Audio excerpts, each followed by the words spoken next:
NBA on NBC. The 1998 NBA Finals. Tonight, it's Game 3. The Utah Jazz versus the Chicago Bulls. The United Center, where over the last 3 years, the Bulls are 28-2 in the playoffs. And where, if they can hold serve through the next 3 games, they can win a 6th NBA title without ever having to return to Salt Lake City. Hi, and welcome to Game 3, everybody. I'm Bob Costas. Let's return momentarily to the subject of Karl Malone. He is playing for 2 things in this NBA final. One, of course, for Utah's first NBA championship. But also, his protest to the contrary, he is playing for his place in NBA history. Now, nothing can take away his certain spot on the Hall of Fame or his place on the short list of all-time great NBA players. But it's an undeniable fact that it is here on this stage, the NBA Finals, that players define themselves, that greatness is authenticated. And going back to last spring, 6 games and a loss to Chicago, and through the first 2 games here in this NBA final, Karl Malone simply has not been Karl Malone. There's still plenty of time, but he knows that if he doesn't get started, his team has a very slim chance of emerging as the champs. We will not win this series if I don't play better. And that's just facts. That's just the way it is. We have other guys that step up, but if I don't play well, if Karl Malone don't play well, we don't win this series. We're joined by Isaiah Thomas and Doug Collins. Doug, your thoughts on Karl Malone's struggles? Well, Bob, everybody's talking about his shot selection, but if you look at the first 3 rounds of the playoffs and the first 2 games of this series, his perimeter shooting, the percentage of shots is basically the same. The difference is he shot 42% in the first 3 rounds, and in the first 2 games, only 14%. He got good shots. In Game 1, he shot only 9 of 25, but after that game, he said, you know what, I have to keep shooting. Well, he did in the first half of Game 2. He took 12 shots. He was 5 of 12. But come the second half, only 4 shots, 0 for 4. Now, he's the star of this team. He's the guy they go to. Bob, he must work hard for his shots, but more importantly, he's got to keep shooting. And Zeke, how about this contrast? While Malone was hoisting only 4 shots in the second half of Game 2, Michael Jordan, himself shooting under 50% for the game and for the series, was nonetheless taking 20 shots in that half alone, exactly half of all the shots put up by his team. Bob, Utah must find a way to stop the big 3 of Chicago. And when you talk about the big 3, you're talking about Pippen, Jordan, and Kukoc. Their size and their length enables them to get inside and get great low post position over their defenders. Their athleticism makes it easy for them to jump over. And when they don't double team Jordan in the low post, he's able to do what Karl Malone is not able to score. Now, when they bring size, that leaves the middle open for penetration, and Pippen goes in for the easy dunk. Jordan, Pippen, Kukoc, the big 3. When you look at their numbers, they got 75% of the team's points, but more importantly, 75% of the team's shots. Now, you're not going to stop Jordan, but if you're Utah, you must find some way to contain Pippen or Kukoc. Bob? Well, Zeke, Game 3 is just around the corner. We'll have the starting lineups and the opening tip from the United Center right after this.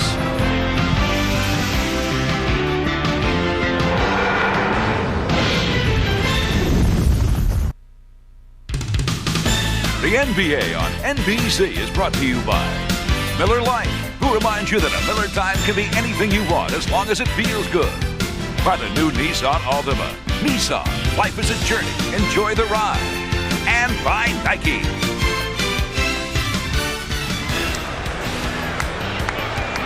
For tonight's opening lineups, here's the familiar voice of Ray Clay. Good evening, ladies and gentlemen. The Chicago Bulls welcome the world's greatest fans to the United Center. Tonight's Game 3 of the NBA Finals is between the Utah Jazz and your Chicago Bulls. Now, fans, let's meet tonight's starting lineups. First,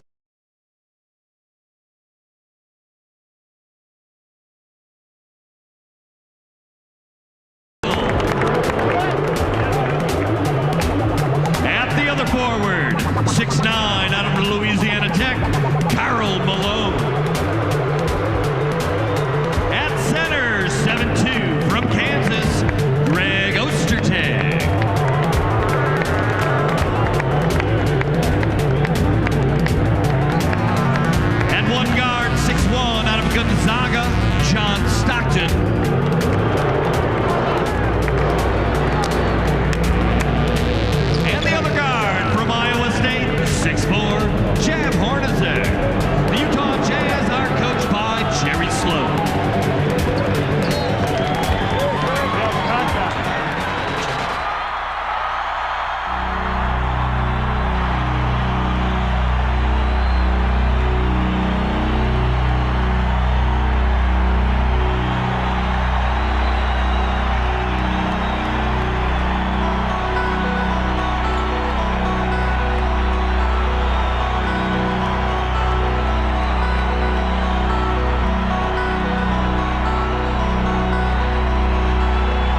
is a part of our starting lineup. Ahmad Rashad.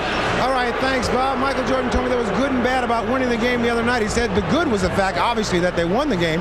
The bad was it could be like fool's gold. All of a sudden they get too confident and get run out of here tonight. He said he doesn't think that's going to happen because they still feel like they are the underdogs. In terms of home court advantage, he said doesn't matter. They just want to win 4 games no matter where it is. The one player that he is concerned with is Karl Malone. He said Karl Malone is a great player, and sooner or later he's going to be great. The guys just got to make sure it's not tonight. Now, for more on the Jazz, let's go down to Jim Gray. All right, thank you very much, Ahmad. Well, the Jazz are going to start Greg Ostertag tonight, and the reason Jerry Sloan is going to do that is he wants his size in the game. He wants him to clog up the middle. He wants him to try and block some shots. He also knows that Greg Foster was very ineffective defensively in the first couple of games, just 2 points in his first 2 games. So Ostertag is going to guard Luke Longley, and Karl Malone now will go out on Tony Kukoc. The problem with Greg Ostertag, why he didn't come out for the starting lineup, he's having problems with his contact lenses, and he hasn't been able to see very well. So he may come out for Greg Foster shortly into the game if he can't correct that problem. Bob? Jim, thanks a lot. In just 7 minutes of Game 2, Ostertag scored 7 points and pulled in 3 rebounds. The officials are Hugh Hollins, Dick Bavetta, and Ronnie Nunn. Bob, early in this game, Jerry Sloan wants to disrupt the timing and the rhythm of the Chicago Bulls offense. He thought they did whatever they wanted to do in Game 2 in that first quarter, and it set the tone for the whole game. Longley and Ostertag, each at 7-2, jump it up, and Jordan grabs it for Chicago.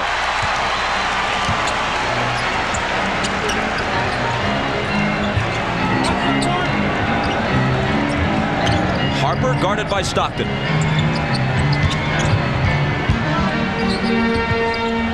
Kukoc with 6 on the 24. His jumper. Rebound taken by Russell.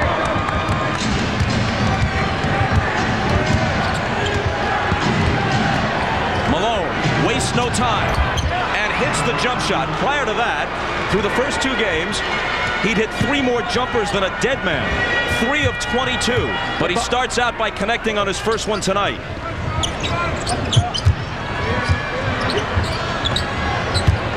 Jordan's first shot spills off, and Malone takes the rebound.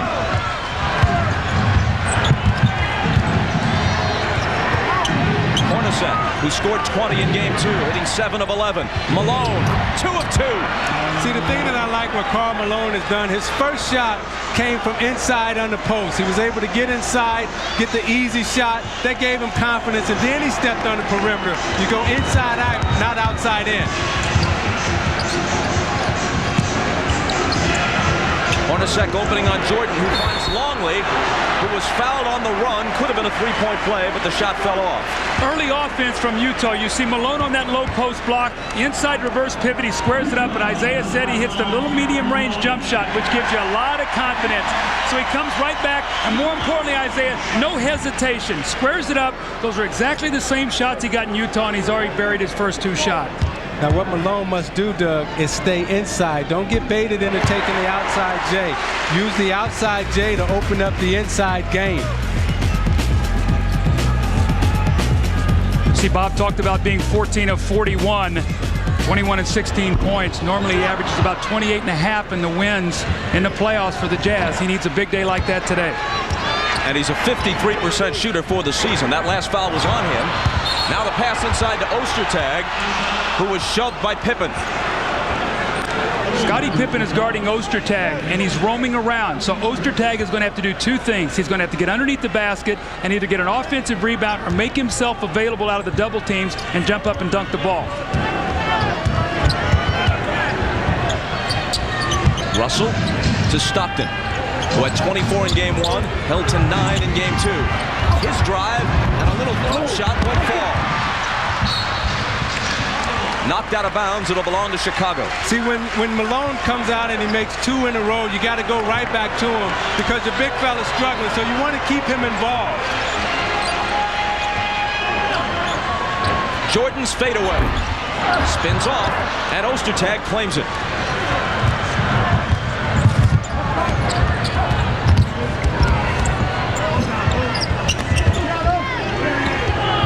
Ostertag, low post against Pippen, muscles in on him, misses, can't hit the tip, and Longley clears it.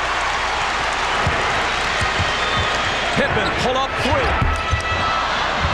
Back tap by Kukoc, and there's another offensive rebound as we go back to part of the storyline of the first two games in Salt Lake City. The Bulls all over the offensive glass. Malone bumped Jordan, no foul. He back rims the jumper, and here comes Utah. 3-on-2. Stockton to Malone, threw it behind him. Now John recovers. A rare errant pass from Stockton. Well, Stockton was upset because his big man had a dunk and he would have been 3 for 3. He took away an easy basket. He's 3 for 3 anyway as he slices through the defense. Meanwhile, Jordan is 0 for 3. See, Malone's mindset right now is attack. You see everything is going to the basket, not fading away, shooting jump shots.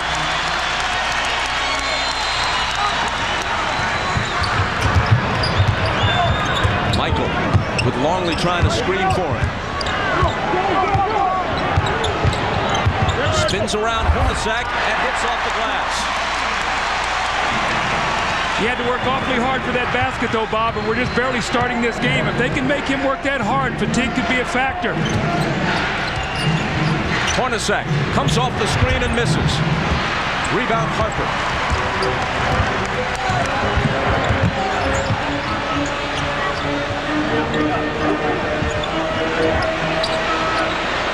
Now it's Stockton guarding Michael. Harper left alone for 3.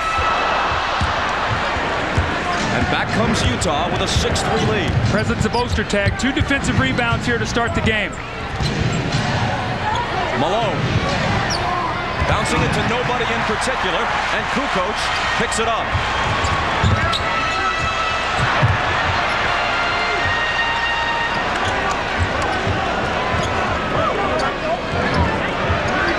Good pass inside to Longley. Give the assist to Harper. Just the second field goal in 9 attempts in the early going for Chicago. Ostertag lost track of Longley, turned his head. Longley slipped right behind him for the back cut, and Harper found him for the layup. Ostertag alone, but the pass is overthrown, and even at 7-2, he couldn't gather it in. Well, you can see what the Bulls are doing. They're leaving Scottie Pippen at half court and doubling Stockton to try to get the ball out of his hands. This also takes him out of the screen and roll in their half court offense. Stockton steps in front, picks it off.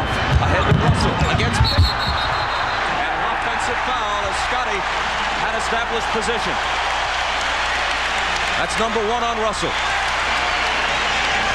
So you watch Scottie Pippen in transition will get his body square and get his chest facing the defender. Russell crashes right in. One of the things to watch for in this game, Scottie Pippen guarding Ostertag puts him underneath the board.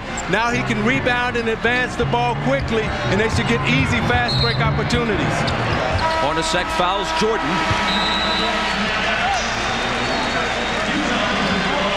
He doesn't think so, and letting Hugh Hollins have a piece of his mind as he heads back to the bench. Jerry Sloan getting his 2 cents in as well. Clock stops with 6:54 to play in the first. Utah by 1. Karl Malone is off to a great start. The Jazz have gone to him early and in rhythm. He got it early in that little post position, the inside reverse pivot, and he knocks the shot down. Great rhythm here. He steps out and makes it, and then Longley closes out. He drives to the basket and lays it in. 3 for 3, 6 points.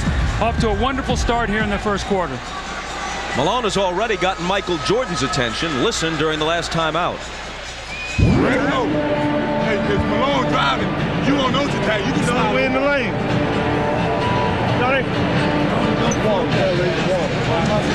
Jordan is telling Kukoc to slide in front of Karl Malone when he's driving down the lane. But Tony Kukoc is saying, hey, Malone's a big guy. I don't know if I want to sacrifice my body and get in front of him. Hey, this is the finals. You better sacrifice everything. Longley, top of the key. Michael spinning on 2 defenders and a whistle. An offensive foul on Jordan. Michael is trying to spin away from that double team, Bob. The double team is coming from the top. He's trying to spin baseline and get out of it. That time he hooked with the offhand on Hornacek and got the foul. It's his first.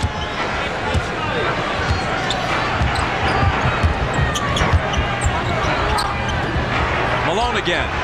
Squaring up over Longley. 4 in a row. The rhythm, no. He's catching it, Isaiah. He's taking his time. He's not in any hurry. And you know when you're a little bit of a slump, you hit those first couple shots, that basket gets real big. He's deep in the post right now, which really helps him. Pippen returns it to Harper, and he travels. During the last timeout, Ahmad tells us that Phil Jackson warned his players that Karl Malone is an entirely different player tonight, apparently. He's being aggressive, and you've got to be prepared to take the charge. But, man, he comes in there with about as much power as one of those Harleys he likes to ride. Good luck taking the charge. Malone, this time he drives. Same result, though, whether it's to the hoop or from the perimeter, he's 5 of 5. What a difference 48 hours has made.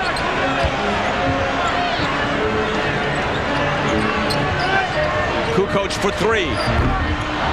Off the front of the rim, but an offensive rebound for Pippen.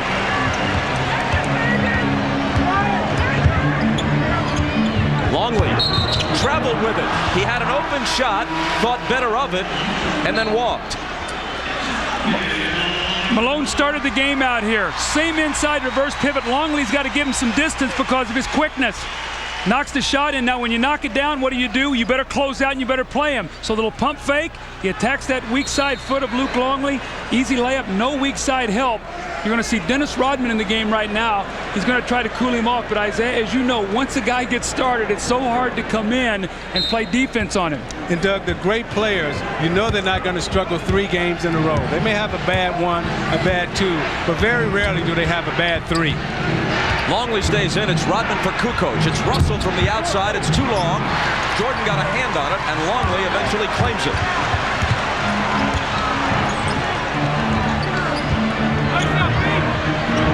Turnaround by Pippen. Longley takes it. Harper's open. And now Hornacek. Ahead to Russell. On the run. Nice move, but it won't fall. Back comes Chicago. 3-on-2. Jordan against Hornacek. Gives it up to Pippen. And that cuts it to 10-7. Actually, it's Karl Malone 10 and Chicago 7. And although his team leads by 3, Jerry Sloan has to continue to be displeased with Chicago's dominance of the offensive glass. Stockton becomes the first player other than Malone to score for Utah. Little adjustment there on that screen roll. They went to a double high and allowed Stockton to come off where they couldn't get the weak side rotation. Michael into a crowd. Can't finish it, but he was fouled. It's Ostertag, and it's his first. NBA.com is at the NBA Finals, providing complete coverage of the Jazz and Bulls. Log on now to join a live cybercast with NBA and WNBA stars, or enter the NBA.com arena for same-night video, audio, and photos, live post-game press conferences, and more. You can also send an email to your favorite player, or guide the controllable NBA.com to capture the camera angles you want to see live from the arena. Or perhaps all that is too much work for you and you'd just like to sit in the recliner and watch the game. Either way, the option is yours. Now Utah's gotten off to a great defensive start. The Bulls are only 3 of 13. That's what Jerry Sloan was looking for, but a little bit better defensive rebounding. Rodman on Malone. Here's Hornacek's J. It's too long, and the rebound is taken by Rodman. Longley inside. Blew it. Back comes Utah. A gift, too, and he gave it up.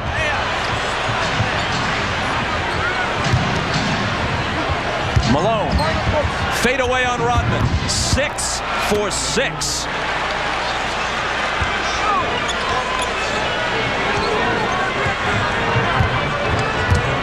Talk about having an answer for the doubters. What a first quarter for Malone. And it's going back to Utah. Now you watch Malone in the post against Rodman. You see how he gets him deep and he gets Rodman on his back. That's the key to post-up play. You got to get the defender on your back. Now you can turn around and take the easy fadeaway J. The ball back to Utah on the offensive foul against Pippen. Russell does a nice job. We see Karl Malone here again with that fading jump shot, but Russell played a nice angle instead of trying to fight over the screen. He went to a spot and he ran, and Scotty ran right over the top of him. Malone hands it to Isley. The reverse won't drop. Jazz leading it by 5. Longley against Ostertag with the hook. See, I like that, though. He missed a layup. They came right back to him and gave him another opportunity to get his confidence back. See, I like the fact that Ostertag's in the game, that Jerry Sloan had enough confidence to play him. He's only been averaging 12 minutes in this series. Hornacek into the lane. Wild shot, no good off the glass. Ostertag trying to follow, knocked away from him. Isley takes it from Harper. Malone wants it. Drops it off for Ostertag. And finally it's Longley who clears the boards with Ostertag protesting that he was fouled.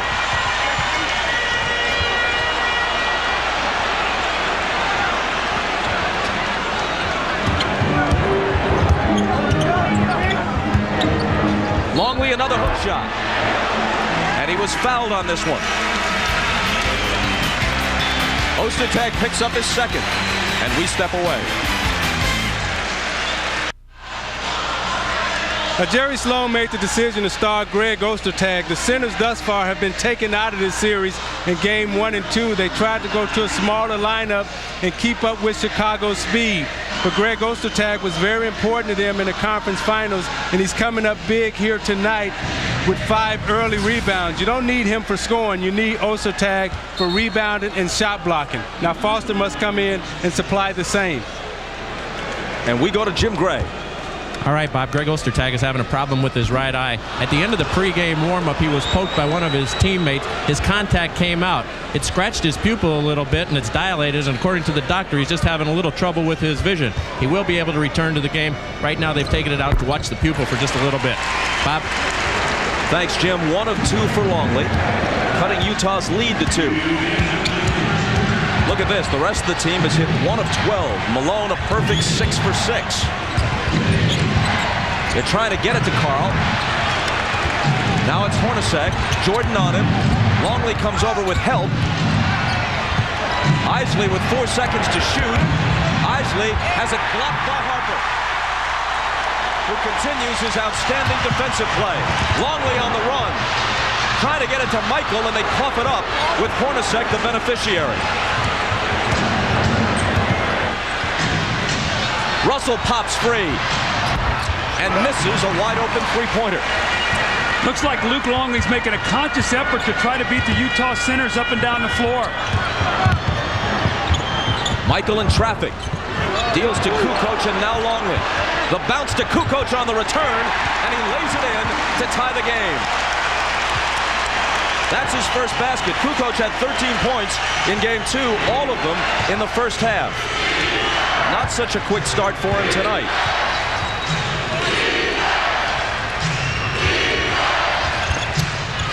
Russell from Malone. It won't drop.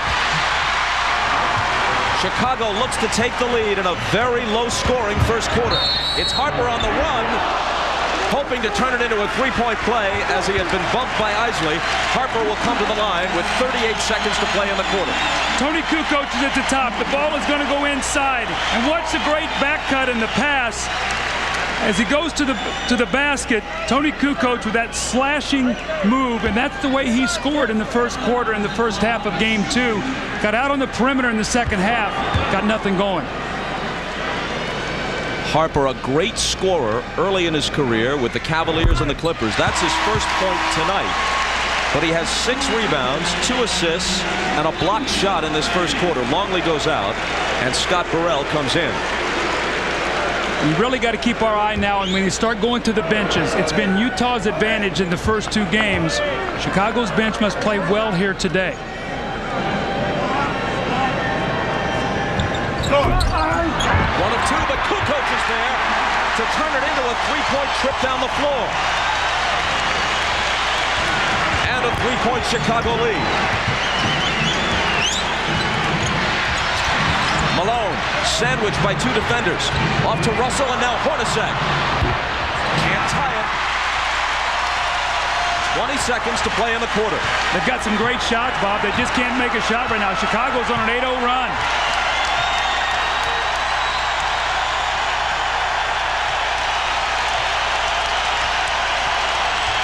Kukoc misses. Rebound to Foster with 3 seconds. They've got to push it up. Isley to Malone on the run. And that's the only shot he missed in the entire quarter. Now, the great players don't struggle for long. You knew Karl Malone was going to have a monster game. That's what Michael Jordan was worried about at the beginning. Ahmad told us that. How much of a monster is this? 12 of his team's 14 points in the period. You're watching the NBA on NBC. This is the NBA on NBC. The 1998 NBA playoffs. Well, Karl Malone's woes in the first 2 games have been well documented.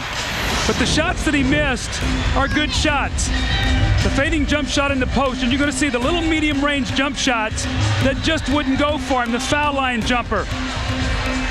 Once again, the little 16 or 17-foot jump shot, the shot that is going for him today. And then now what you've seen him squaring up and taking the ball to the basket.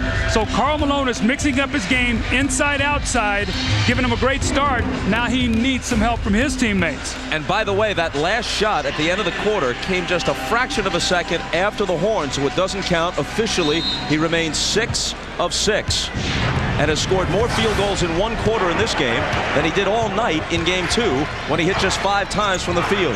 Shandon Anderson in, Steve Kerr in for Chicago. Isley bumps off Kerr, throws up a floater short, and Pippen clears it. Now, Utah has missed their last 9 shots. At some point in time, they're going to have to get a bucket, and they're going to have to go to Malone to get that bucket.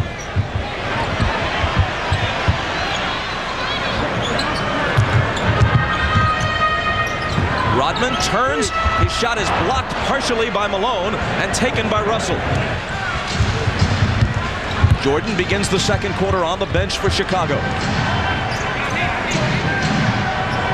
Malone with Rodman on him.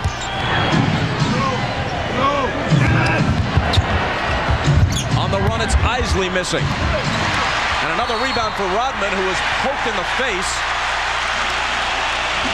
And the foul is on Isley, his second.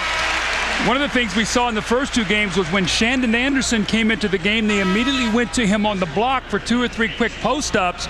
We have not seen that yet. They're trying to get Karl Malone off, but Rodman is doing a good job of staying attached to him and forcing him a step further out on the floor. Stockton back in for Isley, Chris Morris, and Antoine Carr also make their first appearances.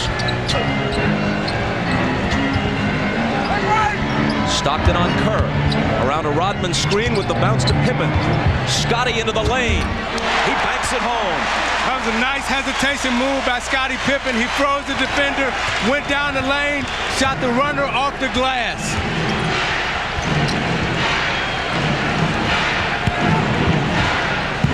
Rodman has Carr. Kerr on Stockton. Carr with the jumper.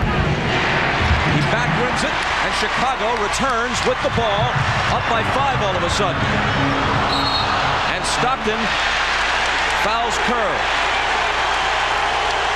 Now you watch Scottie Pippen here on the penetration. Watch as he hesitates there, freezes the defender, forces Stockton to go back to Kerr, and runs and shoots the one-hander off the glass. This is a dangerous time for Utah right here. They have no scores in the game. They've missed their last 11 shots. And look for Chicago to go to Pippen and Kukoc.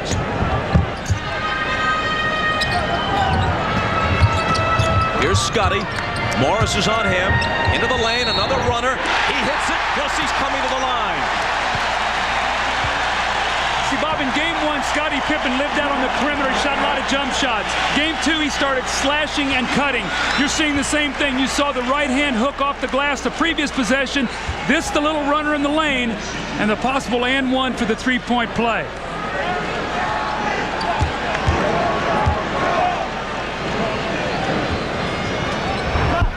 That's the first free throw Pippen has missed in this series. surprising with the Jazz shooting 1 for 19 other than Malone 6 for 6. Stockton is back in earlier than he's normally into the game. Normally plays Isley longer. Realized he needs him back out on the floor. Shandon Anderson against Burrell. And he finally puts an end to a long Utah drought. Isaiah, that's the play that I was talking about that they went to in game 2. Went right to Shandon Anderson when Malone was out of the game. Contact away from the ball and a Utah foul.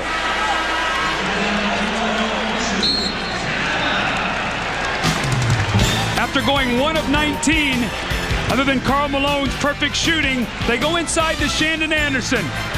He squares it up and shoots a tough little jump hook over Scott Burrell. Foul is on Foster. Bulls ball when we come back. The NBA on NBC is brought to you by Budweiser. Now is the perfect time to enjoy a fresh, cold Beechwood aged Budweiser. By Jeep, makers of the Jeep Grand Cherokee, and Wrangler. And by Pizza Hut, home of the new Sicilian pizza. Can you handle it? Our overhead shots are from the Goodyear Blimp Stars and Stripes, based in Pompano Beach, Florida. This year, Goodyear is celebrating its 100th anniversary and the 73rd consecutive year for its blimp fleet, which is kind of an oxymoron because no blimp is fleet. Here's Shandon Anderson on the post. You see 2 guys lifted to give spacing. He's going to come right to the post and post up Scott Burrell. And it's been a good matchup all series for the Utah Jazz, and they're going to need Shandon Anderson with everybody else on the floor struggling other than Karl Malone. You see the numbers on Shandon Anderson, the NBA Finals, shooting 58%, averaging 9 points. So he's doing a very, very good job out there, giving him some much-needed offense. As he did against the Lakers in the conference finals. Chicago ball as we resume, and here's Kerr's jumper. He really hasn't found his touch in the finals yet. Stockton pushing it back the other way.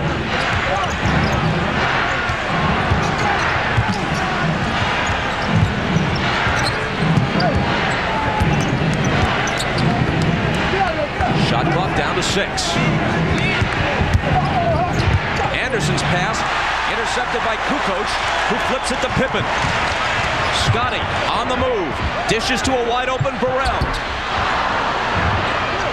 And Foster claims it for Utah.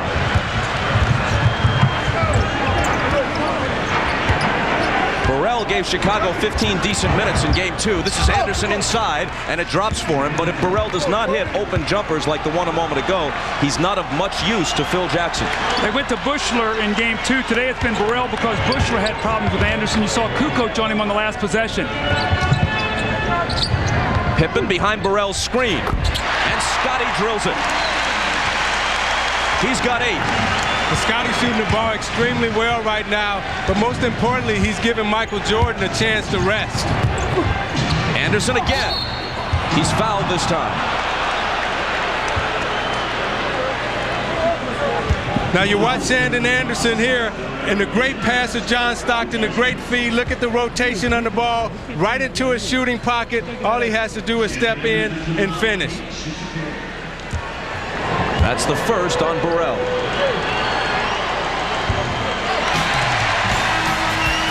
Wednesday at 9 Eastern, 6 Pacific on NBC. It's game 4 from right here at the United Center.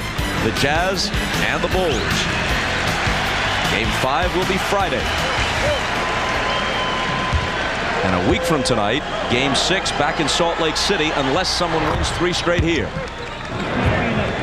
Under the 2-3-2 format, this is the 14th year of it. No home team has ever won the 3rd, 4th, and 5th games in succession.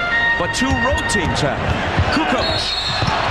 And a whistle as 3 defenders surround him. Isaiah, your Pistons in '90 did it at Portland, and Michael Jordan's Bulls in their first championship a year later did it to Magic Johnson's Lakers at the Forum.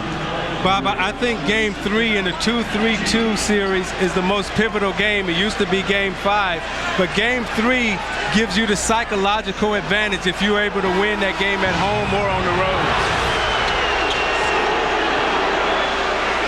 Bob, they're going to rule this was a non-shooting foul that Greg Foster grabbed Kukoc before he could get the shot up.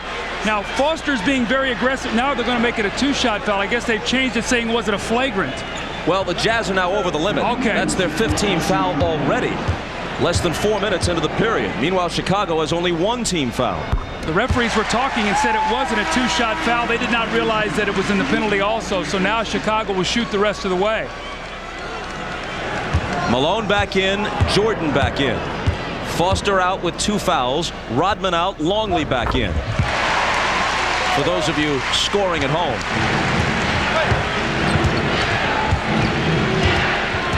Chicago by 6. Immediately, Stockton gets it to Malone. Inside it goes to Anderson. Acrobatic shot, but it isn't there for him. Pippen pushing it. Kerr unleashing it. Off the back rim again. Michael out-battles Stockton for the loose ball. Tries to take it to the hole, and he's fouled. Chris Morris and Shandon Anderson were both there.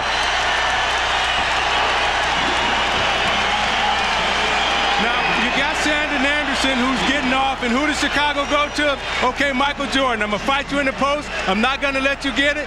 Shandon concedes. Okay, I'll back out, and I'll let Malone have it.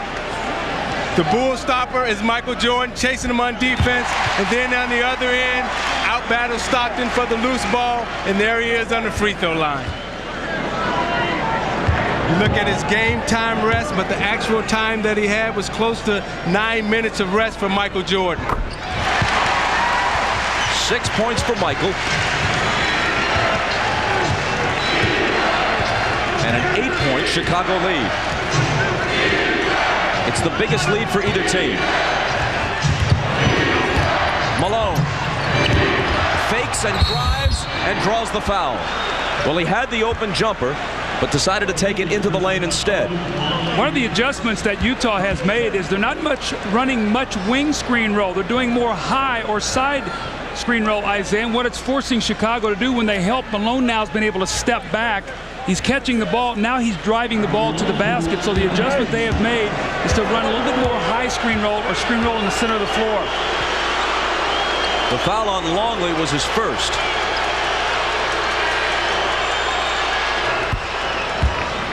I just love the way Karl Malone has approached this first half. I mean, everything is attack, attack, attack. And a lot of times we talk about aggression and competing, but what that really means is that when you put your head down and you drive it to the basket, that's what aggression is when you're going forward, not backwards. Perfect from the free throw line thus far as well. 14 in the game. Unfortunately, the rest of his team virtually silent. They trail 27-21. Michael got Anderson into the air, but doesn't unleash the shot. Now he will. When you overplay that man in the corner, their pressure release is to cut back door. How often have we seen it in the playoffs? Luke Longley makes that beautiful baseline bounce past either Pippen, Kukoc, or Jordan with the powerful finish. And Jordan used Anderson's body momentum to force him one way and back cut the other. Stockton on the move against Kerr. Now Malone into the lane, trying to dish it off to Carr, but the Bulls break it up and steal it. Pippen from Michael. Loose ball battle. Scotty to the floor. Anderson finally comes up with it. Stockton. Inside to Morris. And the assist for John. As you know, the all-time NBA assist leader. Led the league in assists 9 consecutive years, eclipsing Bob Cousy's record of 8. Now you watch Jordan on the back cut. Watch how he'll use his body momentum to get Anderson off guard. He pump fakes him right there, and he'll slide to the corner. Anderson overcut. Oops, I'm gone. Back cut, dunk. You take another look at it, you see him go away, the bounce pass, the feed, the dunk, and you're watching the NBA on NBC. The dynamic duo, no, not Batman and Robin, Jordan and Pippen. When you look at what they've done here in the first half, you see Scotty penetrating in the open lane. When they come to double team, his jump shot is on, it's working, and Jordan splitting the double team, reversing, going the other way for the back cut and the dunk. Jordan and Pippen, what they've done in the finals thus far.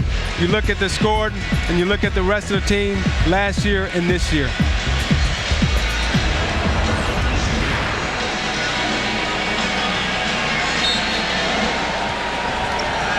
Well, certainly their balance in this game is a whole lot better than Utah's, where Malone has been pretty much perfect and the rest of the team's been out to lunch. Kerr for 3, and he still can't find his touch. That was a set play out of a timeout. Michael Jordan came over the top of a screen, stopped and screened Stockton, knowing he was going to bump him on the cut, and Kerr just stepped back. Now Steve is going out of the game. That was a set play to try to push this lead up to 9 points. Kerr's shot won Game 6, the clincher against the Jazz here a year ago. He really has been off with his shooting through the first 2 games plus in this year's final. Malone from Stockton. Offensive foul, takes it away, wave it off. That's number 2 on Karl. I can't believe they're waving this shot off. I thought Malone had released this ball. It's a real tough call here. It's a beautiful screen roll. You see the pass. Wow, that's a tough call. I think Scottie Pippen flopped on that one. Jordan at the other end gets the 2 for Chicago. What a bad turn of events for Utah, struggling as it is. Malone's basket negated. Jordan immediately comes back and sticks one, giving him 10, and his team an 8-point lead again. Now a Chicago foul. It's on Longley, his second. Luke played only 17 minutes in Game 2 because of foul trouble throughout, and eventually did foul out.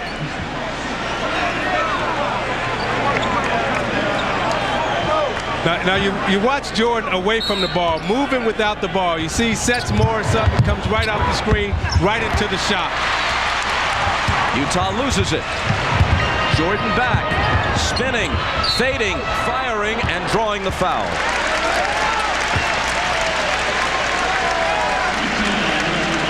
Shandon Anderson's first. This is going to be very discouraging right now for Utah because they're doing a pretty good job defensively. The Bulls only have 31 points, Isaiah, but they've only found a way to score 23 points. Everything they've done has been in the half court, and the Bulls have just smothered them.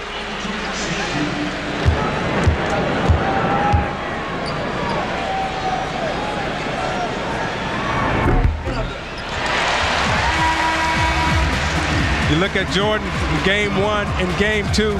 Although he's getting up a lot of shots and he's getting a lot of attempts, the most important thing for Michael Jordan to watch is the free throw line. In Game 1, he was 6 of 8. Game 2, 9 of 10. Let's see how many free throws he's able to get in this game. Neither one of those was clean, but he bounces them both in. He's got a dozen. Shooting just under 44% from the field through the first 2 games. Ostertag is back into the Utah lineup. The ball is kicked, and that gives Utah a fresh 24. Scottie Pippen is so quick. He's in the middle of the floor. He's trying to get Stockton, push him to the outside, and he's quick enough to get back to his own man. Stockton couldn't prevent it from going into the backcourt. And that was because Scottie Pippen faked like he was going for the passing lane. Stockton reversed it, and they made the pass, and he went backcourt. But see, with Pippen guarding Ostertag, it gives him a free pass to roam around. Chicago trying to add to the game's biggest lead. Jordan can't. Kukoc has the loose ball, and Chicago has a 12-point lead. Continuing to crush the Jazz with offensive rebounds. Now they trap a little bit. Stockton breaks it with the dribble. And Utah asks for time. 4:51 left in a first half in which every Utah player other than Malone has pretty much been blanked.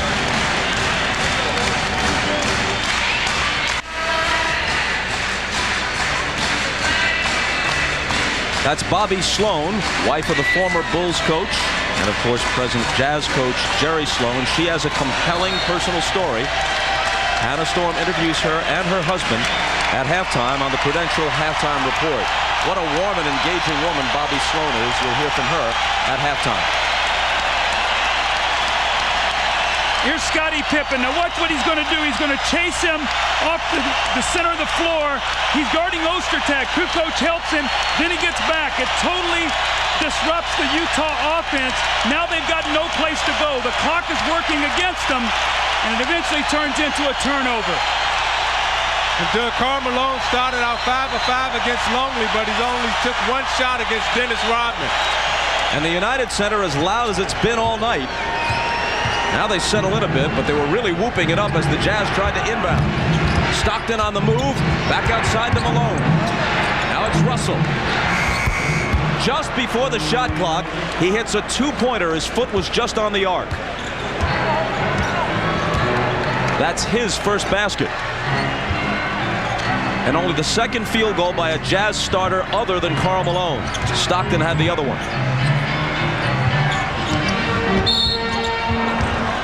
Offensive foul on the Bulls, giving it back to the Jazz with 4:17 to play in the half, and Utah down 10. Rodman is hit with his first. Now Rodman to come over to set the screen, but watch as that elbow extends out. Hugh Hollins catches him. You can't put your elbow out like that. That's an offensive foul. Stockton driving on Harper. His pass picked off by Kukoc. Russell is back.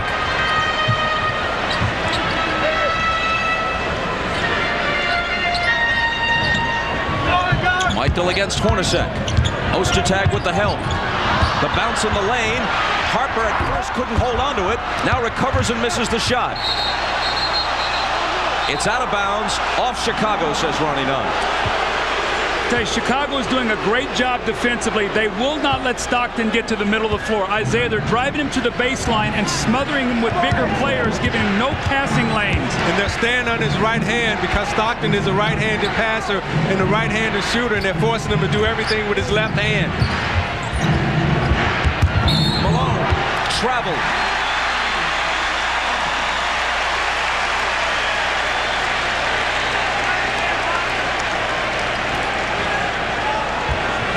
Through the years, Chicago fans have had their complaints with Hugh Hollins, including in this year's playoffs in the Indiana series. Rightly or wrongly, fans see things with their hearts sometimes rather than their eyes. Harper inside, dealing it back outside to Kukoc for three, which hits the front of the rim. Stockton now pegging it ahead to Russell. The trailer is Hornacek, and he's got it. But to finish up the thought, Hollins called that travel on Malone, and earlier called a very iffy offensive foul on Karl, which took a basket away.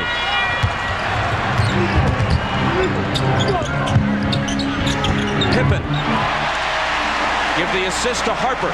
Now Pippen signaled for that, and he got his feet set because he knew he was going to have to get it up quick because he knew Ostertag was behind him. A block on Pippen, called by Dick Bavetta, and Scottie now has three. Now you watch Pippen underneath, signaling for the basketball. Jordan to draw and kick it to Harper. They penetrate out. Now watch as he gets it. He's already set. He can go up quickly because he knows Ostertag is behind him in the shot blocker. And he gets hit right here, trying to take the charge, but they call the block.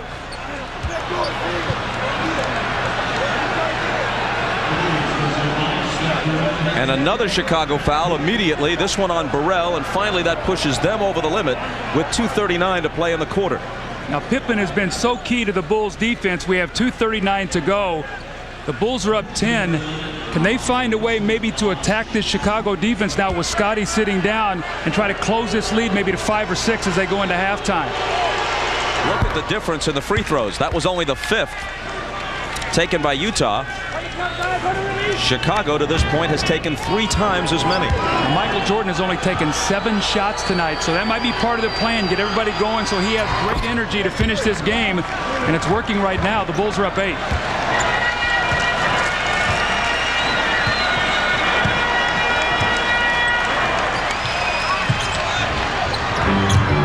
Jordan into the lane, and he gets the roll. He has 14. Chicago by 10 again. Stockton to Malone. Karl on the run, a little hook is an air ball. And Jordan protects the rebound.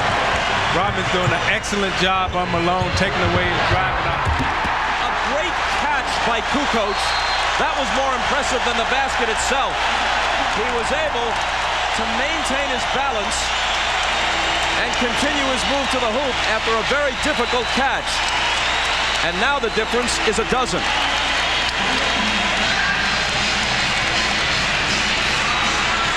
The Game 2 win in Utah has really rejuvenated this Chicago Bulls team. Michael Jordan, with Pippen down on the bench right now, attacks and makes a very, very difficult shot over the outstretched arm of Greg Ostertag. Look at the eyes of Michael Jordan. He's now playing Stockton. Forces him to spin, and then Rodman with the body bump pushes Karl Malone away, takes a weak shot at the basket, and what does that lead to? Tony Kukoc running out. The great pass from Harper. As Bob said, a wonderful catch. Now remember, Tony's a left-handed player, so his right hand is out of bounds, but his left hand is open for that little flipper. Meanwhile, get this. Malone is 6 of 7 from the floor. That air ball off the hook, his first miss officially tonight. But he doesn't have a field goal since 3.5 minutes remain in the first quarter. And I think you have to give Dennis Rodman the credit right now for shutting down Malone. Agreed. Stockton on the move. His pass through the lane is intercepted by Jordan. Stockton's turned the ball over several times in this first half.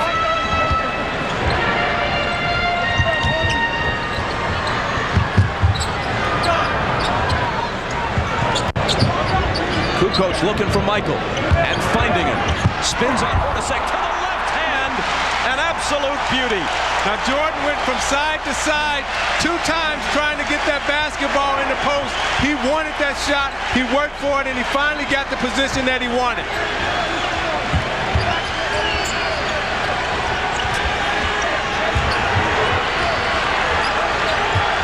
As the shot clock winds down, Stockton trying to find somebody. Hornacek looking to create on his own. Nice move, but he doesn't hit the shot.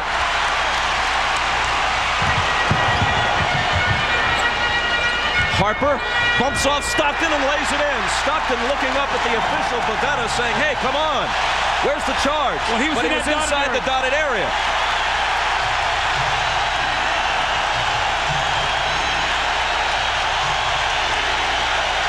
Last 40 seconds.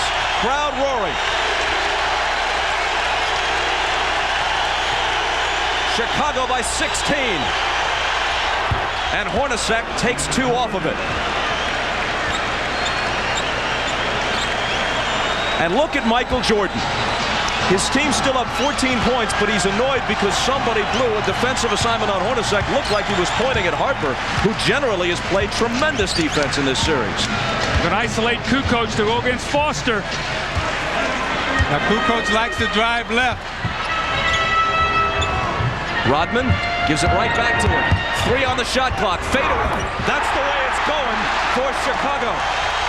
A steal by Burrell. Can't add 2, but Harper pumps it away.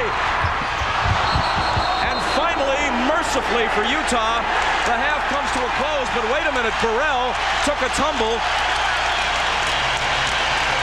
And let's see if they call a foul before the half ends.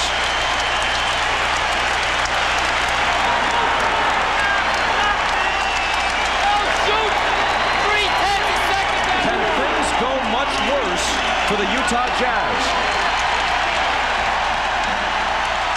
Unraveling as the second quarter clock winds down. I think they're going to call a foul right here on John Stockton. You see Burrell makes the inbound steal. Harper knocks it out of his hands, takes a peek at the shot clock, and you see Stockton trying to block out Burrell underneath. And Dick Bavetta called the foul on John Stockton underneath. But see, that's a careless play. You throw away the inbounds pass, you get John Stockton a foul. And it's after Kukoc makes the great shot, now they're going to end up the half with 2 free throws. That's a terrible momentum play for Utah going in at half. Chicago has been stifling with their defense. Chicago by 18.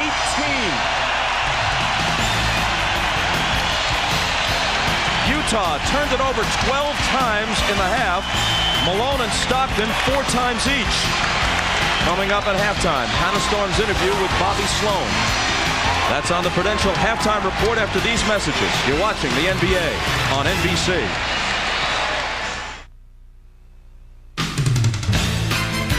This is the Prudential Halftime Report, brought to you by Prudential, bringing strength and stability to America's families through insurance, healthcare, real estate, and financial services. It's halftime of Game 3 of the NBA Finals with the Bulls leading the Jazz 49-31. Hi, everyone. Hannah Storm back in Chicago. Jerry Sloan, the driven coach of the Utah Jazz, is so private, he said he was actually glad he didn't win NBA Coach of the Year, because then he wouldn't have to give a press conference.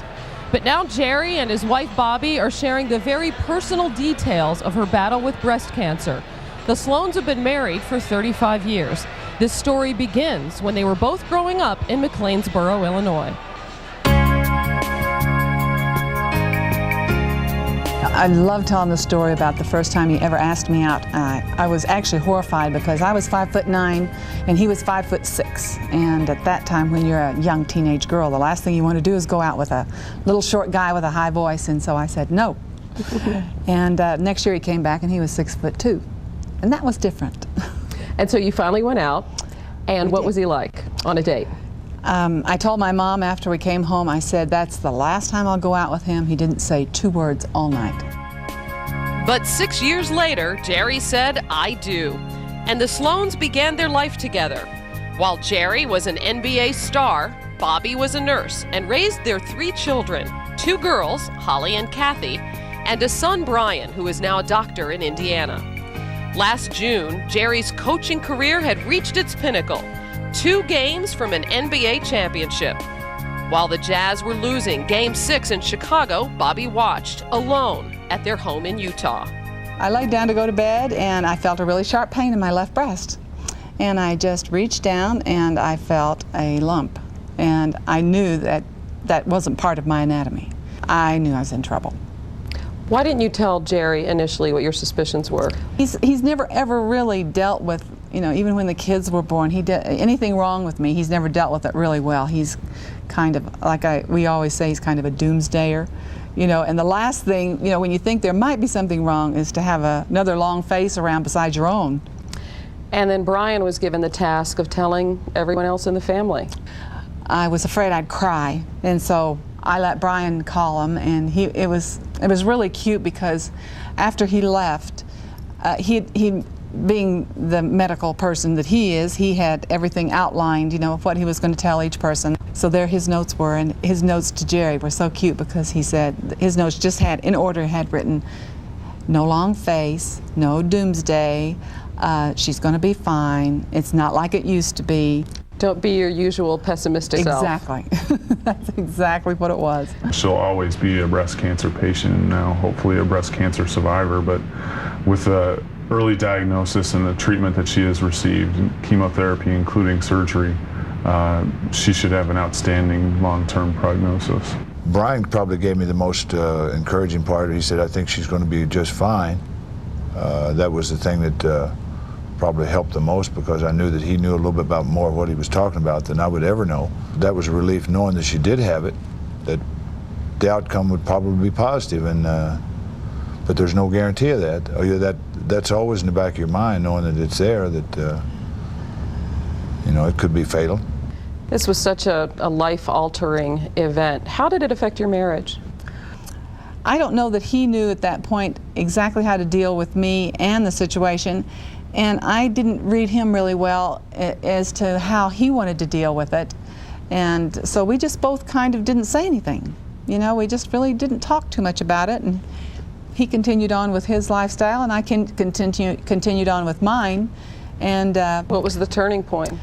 The turning point, I think, came shortly after Christmas when it was after a game, and he'd come in very late, and they'd been out at the bars, and he smelled like a brewery and a cigarette smoking, and it upset me so that I said to him, here I am fighting for my life, and you're snuffing yours out. And it made me furious. I was just angry. I think that's where our lives together really started to change for the better rather than continue on the path that we were on. That confrontation led to dramatic changes in their lives. To make things right, Jerry first knew he had to quit smoking, a 3-pack a day habit. He quit when the lifestyle was at its most tense, which was during the season, and I'm just so in awe that he was able to do it.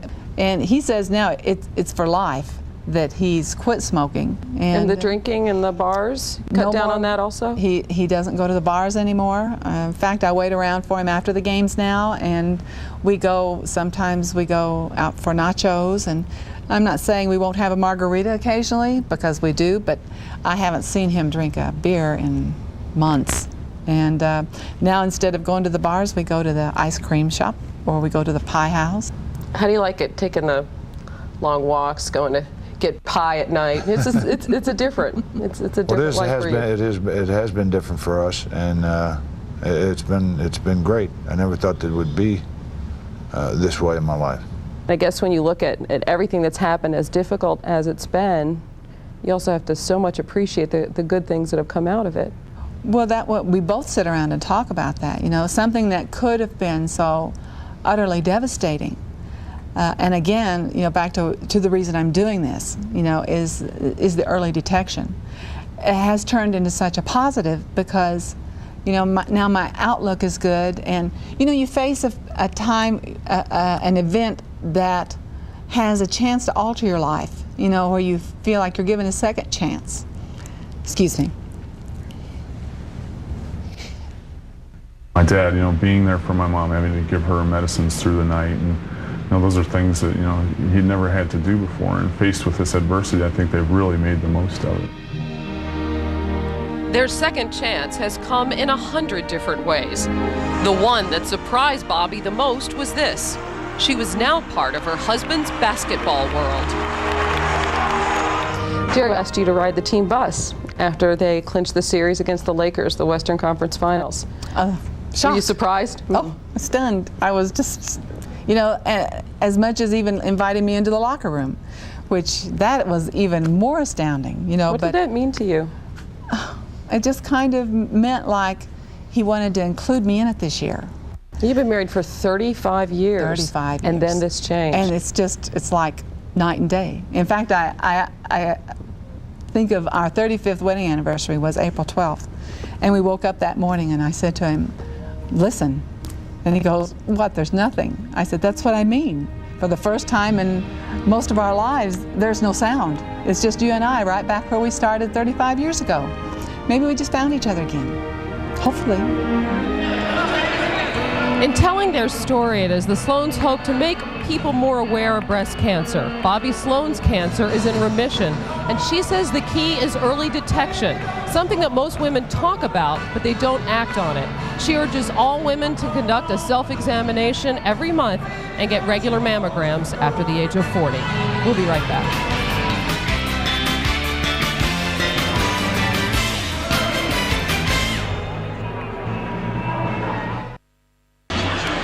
Facing an 18-point halftime deficit, Utah has to deal with these numbers. Karl Malone is 6 of 7. The rest of the team, 7 of 27. As we take a look at the rest of the Miller Lite halftime stats. Well, Bob, I wish I could tell you there were some good trends for Utah, but there wasn't. 12 turnovers that led to 12 Chicago points. Stockton only 2 points and 4 turnovers in Chicago. Kukoc, Pippen, and Jordan were terrific. 38 of 49 points, 78%. They shot 11 of 14 in the second quarter. And the free throws, they were the aggressors. And that's been the difference in the game. The stifling defense and the great play of the entire Chicago Bull roster. And when you look at Utah, it's been all Karl Malone. 6 of 7, 14 points. But the others must play well. They must shoot a little better and step up. You look at Karl's shot chart here, and if you look at the one miss that he has, it's against Dennis Rodman. He started off hard against Luke Longley with 6 of 6, and that one miss is against Dennis Rodman. He's got to do a better job of getting Rodman underneath the score. In Chicago, it's the big three, as we talked about in the opening. Jordan, Kukoc, and Pippen. You look at the others with 11 points, but Utah must find a way to stop the big three. You see Jordan going inside. Interesting enough, has only taken one outside field goal attempt. Has been attacking the basket and has conserved his energy. If somebody told you Karl Malone would hit his first 6 shots and Utah would be down 18 at the half, you wouldn't believe it. Ahmad Rashad back at the United Center where the Bulls lead the Jazz by 18. Now at halftime, Phil Jackson told his team that they had great rhythm. Keep the rhythm going. Now defensively, he said that they're rotating extremely well. Karl Malone's doing the things that they want him to do, but he's just making a lot of shots. But the one thing they don't have to worry about, Karl can't beat him by himself. Let's go down to Jim Gray. All right, thank you very much, Ahmad. Well, Jerry Sloan wasn't very happy at the half. He told his team, you must develop some type of offensive rhythm. He says, we're totally out of sync. You must execute better. You got to shoot the ball better. Too many turnovers. Gave up too many second chances. He said, basically, guys, we need to improve in every phase of the game and just try and chip away at this. Bob? Thanks, Jim. To make matters worse for Utah, consider this. The Bulls, an aging team with a thinner bench than Utah, has essentially played every other day for 2 weeks. The only exception to that, dating back to Game 3 of the Indiana series, was the 2-day break between the 7th game against the Pacers and the 1st game in Salt Lake City, but then they had to travel. Finally, following Game 3 and before Game 4, they'll get 2 full days of rest at home. If they win this one and win it big, they could be hellacious coming back out for Game 4 up 2-1. Stockton's shot spins out to start the 3rd quarter.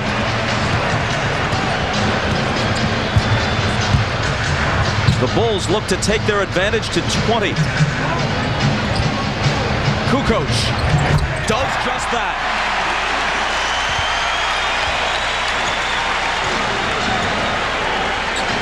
After a slow start, Tony has 14.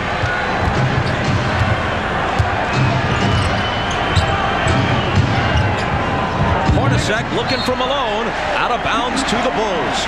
Chicago's taking them out of everything they want to do. They only ran 7 pick and rolls in the first half for 8 points. That was their bread and butter in Game 1. They can't get the ball in the post now. Chicago totally has them rattled on the offensive end. Their 13th turnover. Kukoc against Malone, and an offensive foul as Tony tried to push off. Now that was an offensive foul.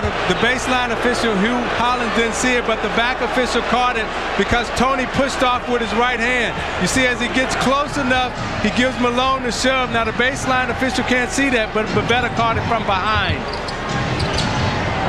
Malone's jumper. He starts the second half with a miss. Kukoc. Malone giving him some room. Jordan with Hornacek on him. Michaels baseline J. Line drive shot is short. Stockton back. Poked away by Pippen and taken by Kukoc. To Harper the trailer. Left hand no. Rebound Ostertag.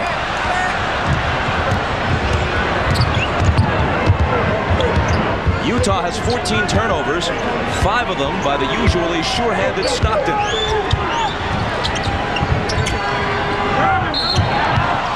Kukoc reached over Ostertag and fouled him. Anytime you see Chicago run and John Stockton is to prevent them from running that screen roll. You saw Pippen run over, forced him to give the ball up, Longley rotated over to get to Ostertag, so they are totally taking them out of any set offense they want to run. And Chicago's doing an excellent job in keeping that ball in Stockton's left hand.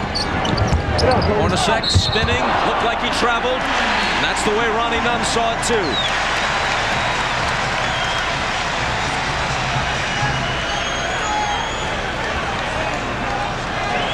More than 2 minutes played in the 3rd quarter. Utah still hasn't scored. I just read Jerry Sloan's lips and he said, we've got to pass the ball. We're trying to do too much off the dribble, and the Bulls are reacting with their great quickness.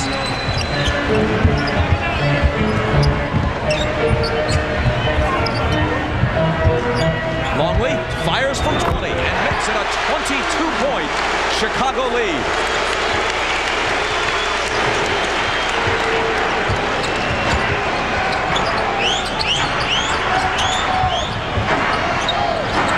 Pippen on Stockton.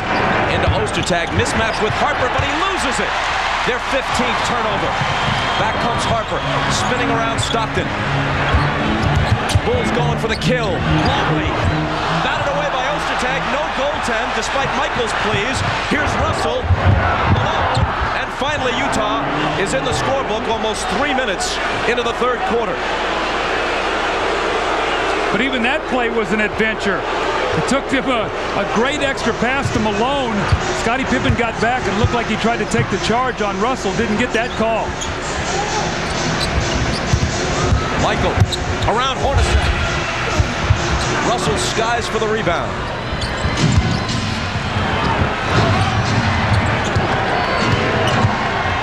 Hornacek, baseline, reverse, got it. And that was a nice seal by Karl Malone against Luke Longley underneath. He laid in the lane, sealed Longley, and Hornacek was able to drive baseline for the reverse layup. Jordan to the hole, wrapped up by Ostertag, and somehow, some way, he scores. See, faked Hornacek right, took him left to the baseline. Hornacek taking away that right hand of Jordan, gives him the fake. Now he gives him the sweep underneath. Ostertag doesn't give him a good, hard enough foul. So you got to grab that right hand. Don't let him get the shot off. Here's a man 7'2" and 280 trying to wrap you up, and somehow you have the strength and the body control to get off a reasonable shot. Not a lucky shot, a shot that had a chance to go and did. 3-point play for Michael. 21-point Chicago lead. Ostertag from Russell. Longley stuffs him. Now he tries a jumper, and that's way short. Flat-footed rebound to Luke. Ahead to Pippen. Harper alone. Chicago by 23. It's just target practice right now for the Chicago Bulls.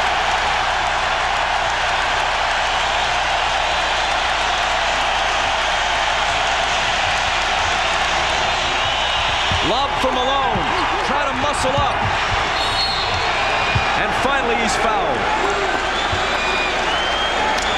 See, Isaiah, one of the problems, you need Ostertag's size out there, but the problem is they're rotating and leaving him alone and then getting to him because he's not an offensive threat.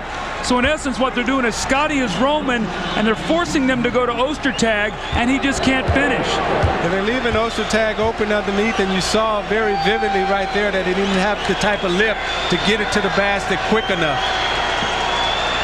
Malone has 17, but 12 of them came in the game's first few minutes. In both 96 and 97, as Foster comes in and Ostertag goes out. The 2 years prior to this one, the Bulls led the NBA in scoring. This year, even with Jordan claiming his 10th scoring title, Chicago was only 9th in the NBA in scoring. But their defense makes up for that. It's what assistant coach Tex Winter calls unleashing the Dobermans. They can just suffocate you. And to one of the best offensive teams in the league, that's what they're doing tonight in Game 3. Jordan's pass picked off by Russell. Kukoc trying to cut him off. He takes it all the way to the hoop, and Tony fouls him. See, the Bulls have the kind of players defensively, Isaiah. They can switch everything because they're all equal size other than Luke Longley out there. So when you screen down and come off a screen, a guy jumps out in the passing lane and takes you completely out of what you want to do. Russell hits the first. NBC Tuesday begins with Mad About You, then after News Radio. Stay tuned for Frasier, followed by Just Shoot Me and Dateline. That's must-see TV Tuesday on NBC.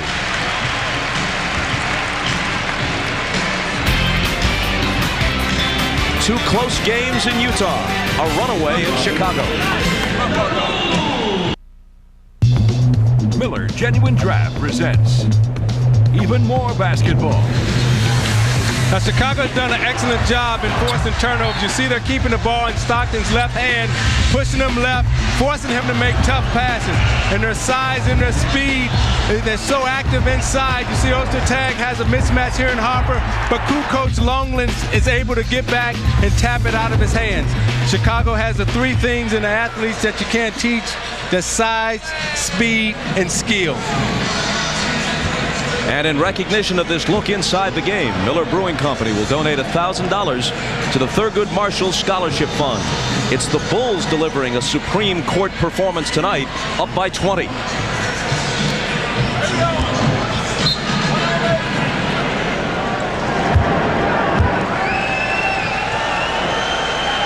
Russell back at the line after the timeout.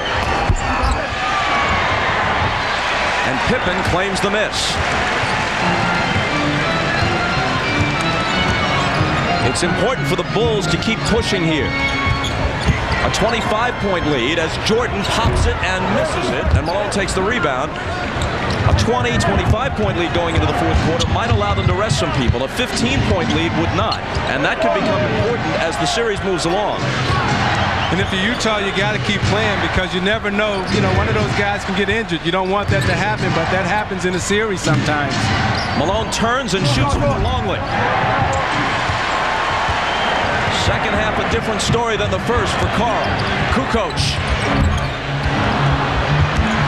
Harper trying to chase it down. They spill to the floor and Malone picks it up.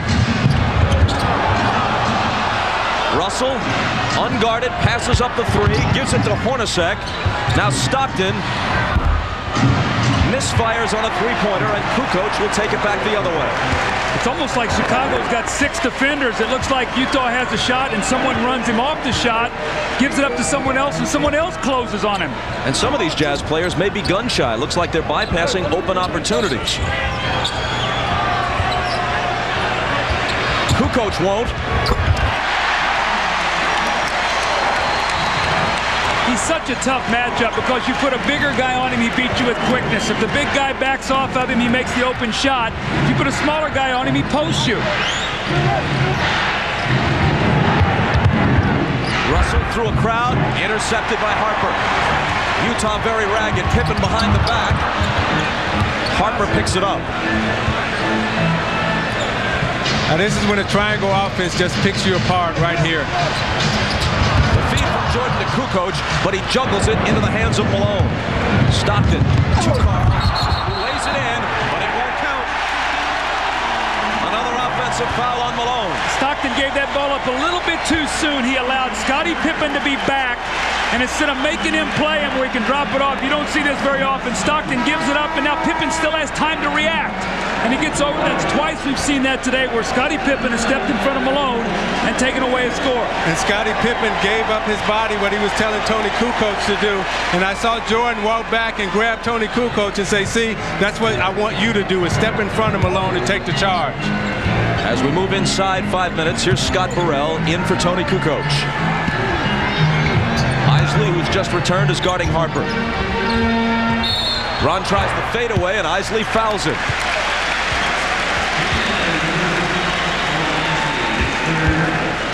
Isaiah, watch this. Russell looks like he has a shot. He passed to Hornacek. Look at Pippen. Completely closes. Here comes Kukoc.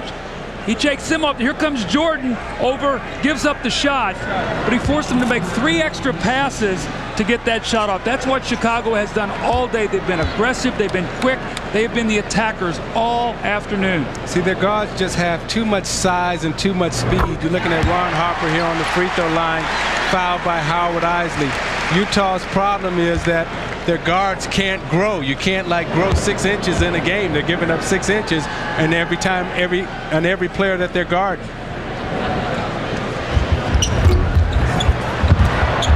Shot out of bounds as Harper misses the second one, and Utah will have it. Harper has 6 points, 6 assists, 9 rebounds. And more importantly, a tremendous defensive job on Stockton. He's kept him to that left hand all day long, and John has not been able to get it in the middle of the floor and deliver to his teammates. And now Stockton is a spectator, benched for the moment. Man, this is unbelievable. Utah with 38 points with 4.5 minutes to play in the third quarter. And that's with Malone opening the game, sizzling, hitting his first 6. I've said all along with Chicago, Isaiah, you've got to find a way to get some baskets early in your offense. If you have to set up too much against them, they'll take you out of what you want to do. Remember now, 21 fast break points in game 1, and game 2 only 9. Today in the first half, only 4. As Longley picks up his 3rd foul, Rodman replaces him.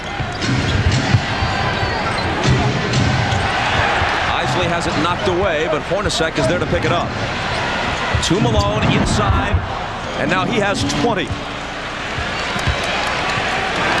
See, what Utah has to do right now is they have to find something that's going to work. It might not help them today, but they've got to find something, Isaiah, that they can go to get some offense.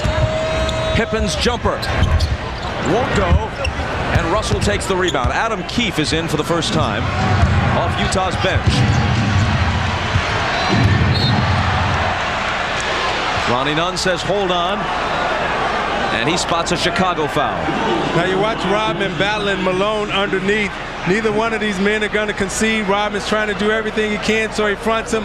What does Malone do? He seals him, goes inside, makes the easy layup. Now this time, he's taking Dennis deep, and Dennis can't compete with Malone's strength underneath. You see he's in the paint, so he tries to knock him off, and he can't get him off.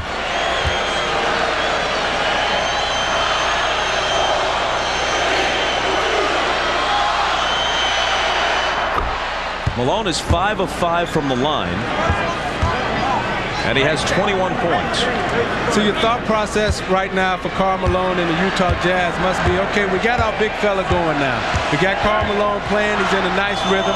We got 3 chances to win here. We may not win here tonight, but we got 2 more chances coming up. So you got to keep playing and make the Bulls compete and expend energy. You may have heard the fans in the background counting down from 10, contending that Malone takes more than the allotted 10 seconds to release his free throws. Offensive foul on Ron Harper. He started to come over the top of a screen, and he grabbed Isley, just threw him away, so he will pick up the foul. So here comes Utah down by 19. They trail by 18 at the half. Keefe from Malone. And back outside to Russell. Malone working on Rodman. Through the lane against him, and he traveled.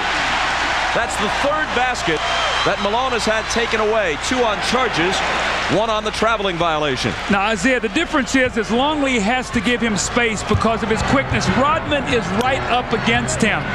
And they got him with the little extra half step there in the traveling violation. Pippen trying to make his way through some defenders and fouled by Keefe, his first. Utah's 3rd team foul. The Bulls are already over the limit. 3:20 to play in the quarter. Jordan into the lane. Knocking it away is Russell, but he got a piece of Michael.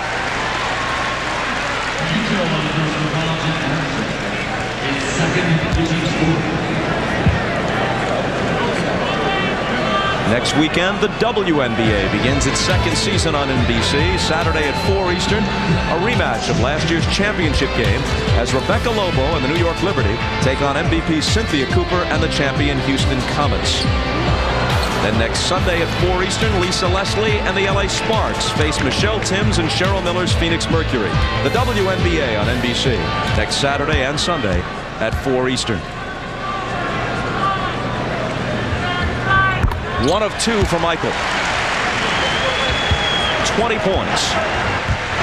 For the 32nd time in 32 career finals games, Jordan has scored at least 20. His career finals average is right around 34. And he's averaging 35 through the first 2 games of this series. Russell with the head fake and the miss. It's batted to Jordan. And Utah just can't cut in to this 20-point deficit. Make it 22 now. Michael the assist. And Harper could be closing in on a triple-double. I mean, that's just perfect execution. Jordan came off the screen, penetrated, put Harper back cut for the dunk. They're just picking them apart right now. Russell blocked by Burrell. Into the arms of Harper. No look, flip back to Scott. 24-point Chicago advantage as they run a clinic on the Utah Jazz. Whoever Scottie Pippen is playing, they're putting him on a guy that's not looking to score. And he is just a roamer. Now he's playing Adam Keefe, and he's trying to disrupt everything they do. If you watch him, he's not even playing Keefe. Malone against Rodman. Harper there with help. Another offensive foul as Malone throws the elbow. And Rodman nods in both agreement and delight. See, Rodman is totally frustrated Karl Malone. Now you look at Jordan here, he's penetrating the lane, and you look at Harper sneaks behind Isley. There's no help for the dunk. And when you watch Chicago on the fast break, You watch the block by Burrell. I'm gone. Harper over the head, no look pass. Two-handed slam dunk. And then back again on defense. Dennis Rodman is in Karl Malone's head right now. Boom. I'm going to give you the elbow. Dennis say, I'll take it, but I'll take the whistle. But that is there for the offensive foul. And you're watching the NBA on NBC. The NBA on NBC is brought to you by Miller Lite, who reminds you that whenever you feel good, it's Miller time. By Toyota, every day belongs to you. Make it count. Toyota every day. And by Warner Brothers' new motion picture Lethal Weapon 4, starting Friday, July 10th at a theater near you. Another view from the Goodyear Blimp Stars and Stripes. This year, Goodyear is doubling its blimp fleet, adding 2 blimps in Europe and 1 in South America. Isaiah, you talked about in the opening that Utah's going to have to do something with Chicago's big 3 scores. They got to try to slow one of them down. Well, that has not worked today. Scottie Pippen has been great on both ends of the floor. Michael Jordan with a tremendous shot in the 3-point play opportunity, and Tony Kukoc. These 3 guys have combined for 46 of the 66 points. Michael with 20, Kukoc with 16, and Pippen with 10. During that timeout, they were talking not so much about winning the game, but about sealing this early. Listen.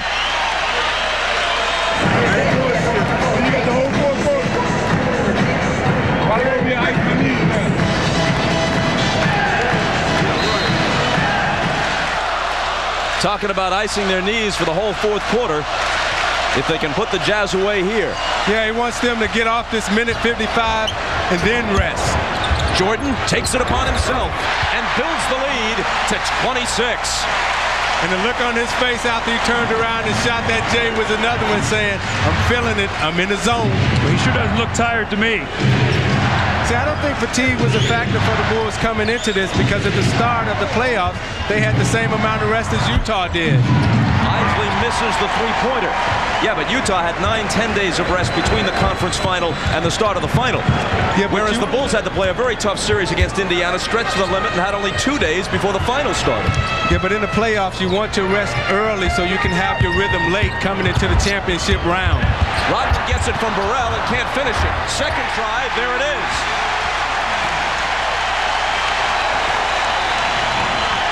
I tell you, I know Jerry Sloan well. I watched him play when he was in high school. And all he's going to tell his team is just keep competing. Keep competing. Carr misses. Keefe had it knocked away by Jordan. And it will belong to Utah. Well, it's still only 1 game. You got 2 more left here in Chicago. It don't matter how many you lose by 1 or 50, you still lost. So you still got to come back and play, game 4 and game 5. The problem is you got to sit in Chicago now for 3 days and read and hear about this, and you can't do anything about it until Wednesday. And you know, Isaiah, how hard that is. Anderson from Isley hits the 3. You ever have that happen in a final series? Both of you played in the NBA Finals where even though you thought you were one of the 2 best teams in the league, maybe the best, you got blown out like this and had to stew over it for a while? Yeah, we got blown out in Boston in the game 1 there in the Garden. And, you're reading about it, you're sitting around in your hotel room, the room service people are teasing you and everything else, but you bounce back the next game. That was in the conference finals, right? Yes. Michael to the hoop and foul.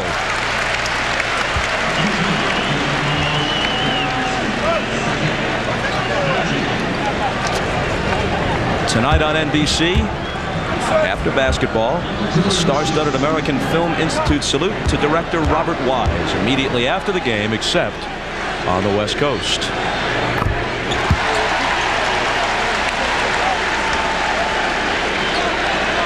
Zeke, I know that you often cue up a tape of The Sound of Music yourself, don't you? See, that ain't even right.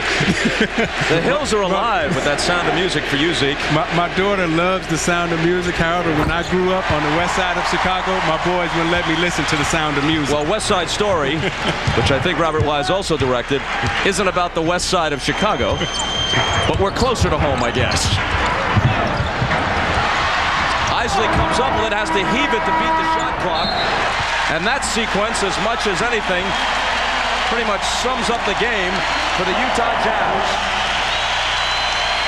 who trail by 27 after 3.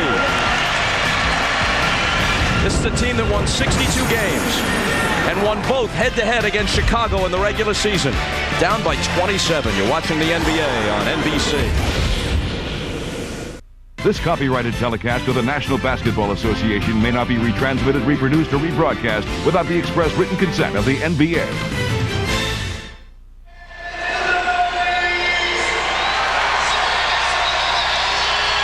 Chicago clicking in all phases of its game, but you've got to start with defense. Going back to the fourth quarter of their Game 2 win at the Delta Center, when they held Utah to just 15 points, and in fact, in Game 1, although they lost in overtime, in the fourth quarter they held them to 12. Over the last 4 quarters, they've allowed only 60 points. A full game's worth of play, only 60 points allowed to the Utah Jazz. It's not just Stockton and Malone. I mean, this is a team with multiple weapons, and Chicago is shutting them down. Jordan begins the fourth quarter on the bench. Kerr is in. Pippen bounced it off his foot, and Keefe picks it up. Isley to Shandon Anderson. Batted out of bounds. Utah ball.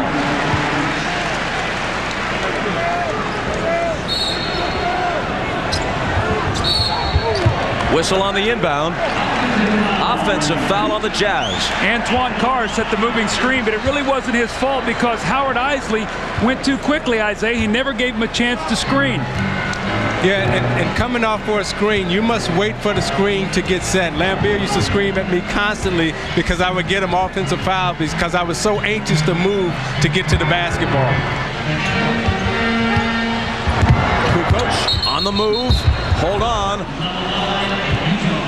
He stepped out of bounds. Trying to drive the baseline. He stepped on the end line.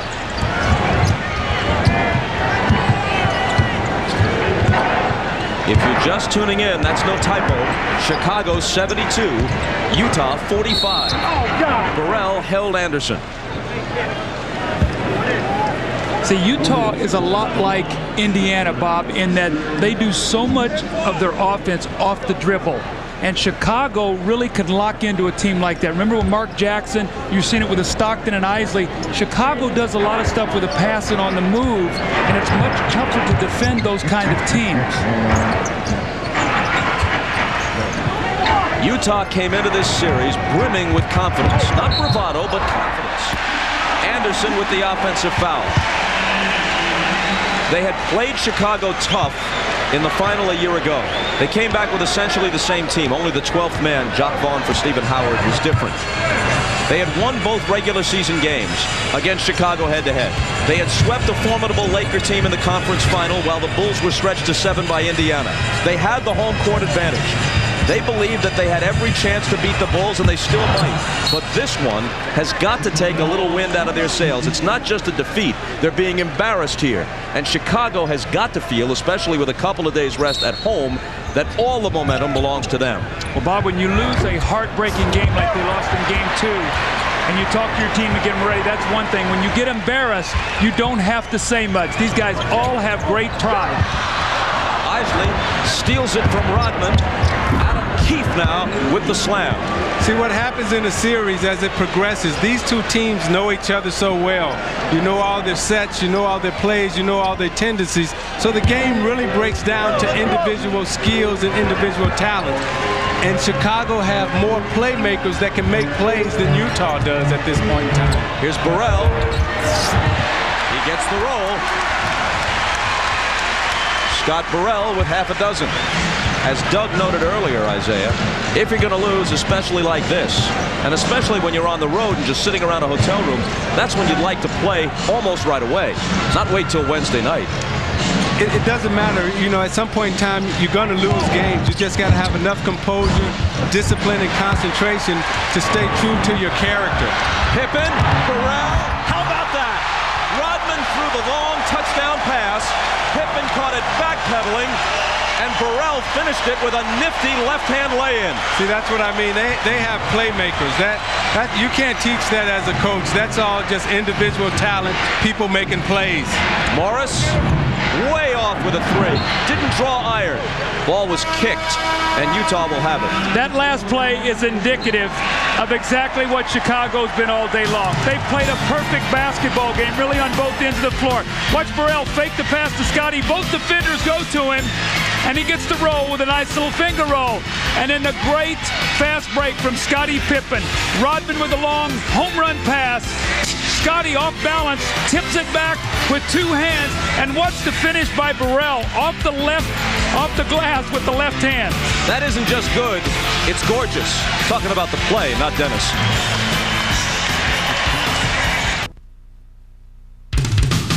The NBA on NBC is brought to you by Gap, by Cadillac and your Cadillac dealers, and by Mountain Dew, who reminds you to do the do.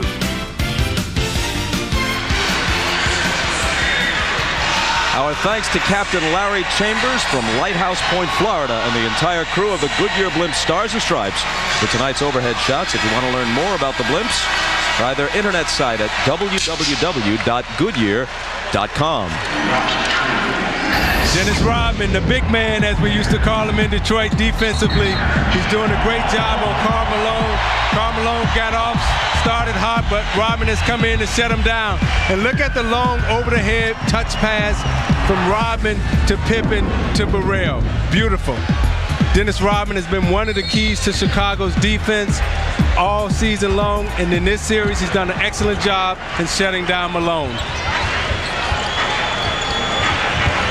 Malone and Stockton both on the bench right now with this game out of hand. Morris spinning and hitting off the glass.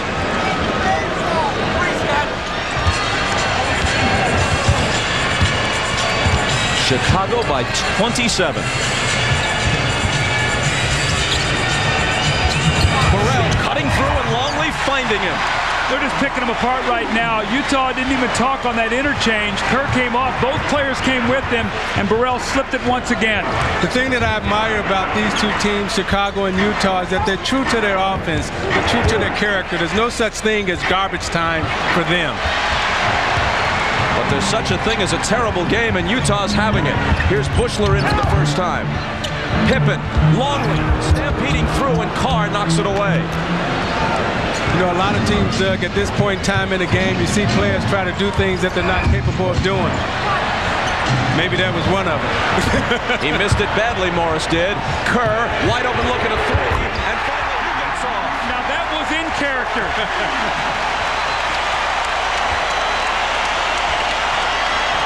That's the shot he should take. The shot he's paid to take and usually makes.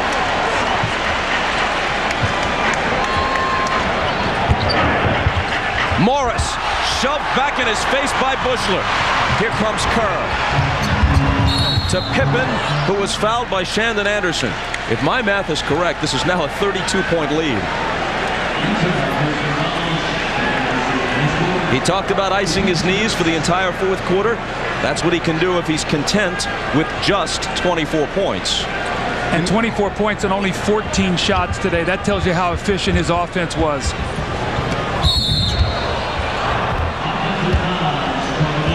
And Longley picks up his fourth, though it scarcely matters now. You know, this may be a good time to give Scottie Pippen some rest and get Randy Brown into the game. I don't know what happened to him, but he's been buried on that Chicago bench since this series started. Well, it's interesting with Scotty being in there because the last thing you want him to do is tweak an ankle or bang a knee or something, which would hurt him for Wednesday. But I think they're playing so efficiently right now that Scotty's the leader of that, and Phil still has him out there. This is Foster with the ball.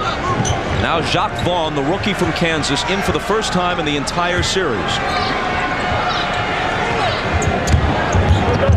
Anderson. Keefe sends it back outside to Morris. Rainbow is almost banked in for three. Kerr. Bushler. Kerr for three again. Good again. He had that shot the first time. He said, I got to get my buddy Judd Bushler from Arizona a shot. He gave it back to him. Got a little piece of tape on the floor. Back-to-back threes now for Kerr.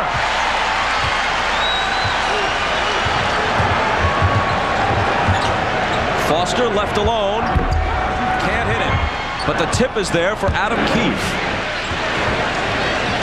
And Bob, remember, this team scored over 100 points twice in the regular season versus Chicago. Shot over 50% in both games. They're sitting on 51 points right now.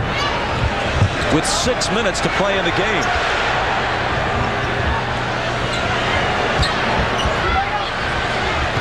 Longley against Foster, left hand, hits the front of the rim, and Vaughn comes back the other way.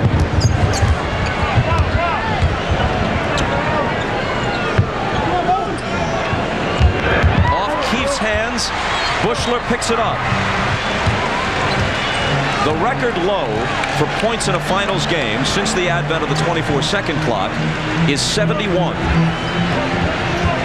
The old Syracuse Nats in 1955 and Houston against the Celtics in 81.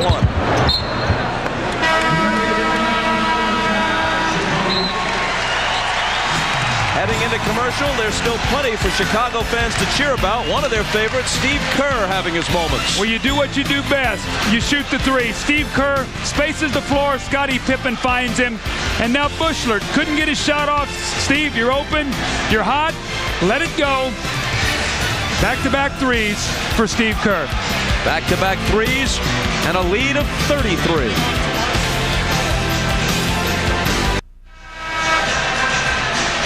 Following the game on most of these NBC stations, it's your local news. And for those of you who want more basketball, switch over to the cable side for the CNBC postgame report. The entire pregame cast will be here, plus Isaiah, Doug, and myself to review this game and look ahead to Wednesday's Game 4. And now let's go to Jim Gray.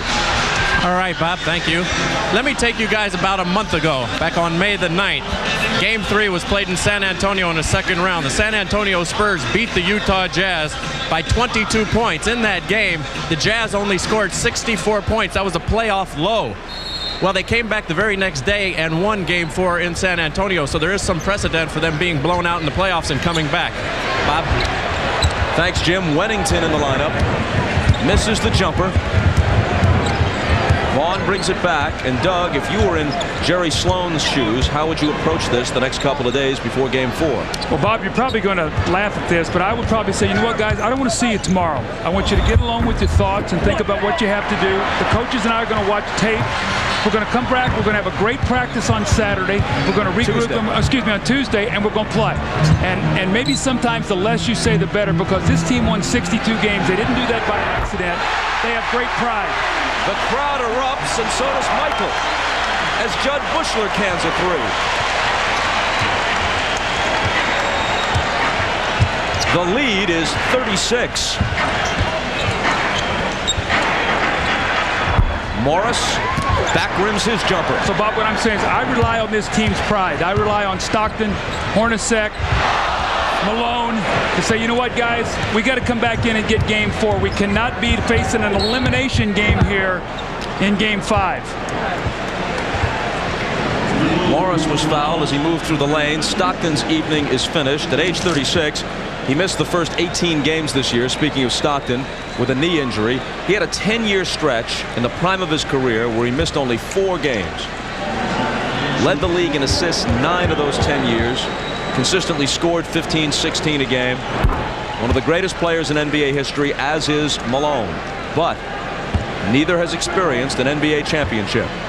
Well, I guarantee you that guy Stockton and Malone, as soon as this game is over, they probably want to get back in the gym and start practicing. Because when you're in the finals and you're playing in championship level play like they are, you don't want any days off. You can rest in the summer. I don't think it's about rest, Isaiah. I think it's about mentally getting yourself to do what you have to do, because practice tomorrow is not going to do that. Buechler almost had his second in a row, but it's spun out. There's going to have to be things they're going to have to do X and O wise, though, because Chicago has completely taken them out of their screen roll. They've kept them pushed to the sideline. They've got Stockton down on the baseline. They've rotated, and they've allowed Pippen to totally disrupt everything by playing a guy who doesn't score. But I tell you the message that sends to Chicago. I remember we were playing Atlanta Hawks in the playoffs, and they took a day off. That immediately told us that, hey, these guys aren't serious. They don't want to be here. They're out golfing or playing or doing whatever they want to do. We came back, and that gave us enough incentive to destroy them. Jordan, Harper, Pippen, Kukoc, all enjoying it from a ringside seat. Of course, if this were a boxing match, they would have stopped it already on cuts.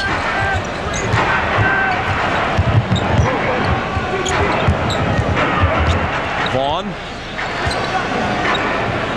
It is a virtual certainty that Utah will set a new low for points in a finals game. Buechler bats it to Simpkins. He gets the dunk, and now only Randy Brown and Bill Wennington have to be accounted for. Isaiah, I don't know if I've ever seen a game where a team has played so aggressively and every ball has sort of bounced their way. I mean, every play, every tip ball, it seems like Chicago's shooting a layup or a dunk. Right, but you know how that is, Doug. In the next game, all that good luck turns around and goes the other way. So Utah just have to hang in there and keep plugging away. Don't give up on yourself and don't give up on this series. Vaughn again, and he comes up empty once more. Ostertag can't find the handle. 2.5 minutes until this nightmare ends for Utah. Buechler wants another three. He's got it. I don't think Phil Jackson can believe this. I looked over and the look on his face was, I wish we could save some of these. It's not going to be this easy on Wednesday night. No, not at all. Foster's shot rattles in and out. Chicago by 40 as we move inside 2 minutes. Randy Brown. And Foster takes it. You know, during this regular season, we did a game at Market Square Arena. Vaughn into the lane, dumping it off for Anderson. And he can't convert it, in which the Pacers, playing without Rick Smits and Reggie Miller, scored 55 points. That's the record low for any game, regular season or playoffs, since the advent of the 24-second clock. Right now, there's a minute and a half to play, and Utah has just 52.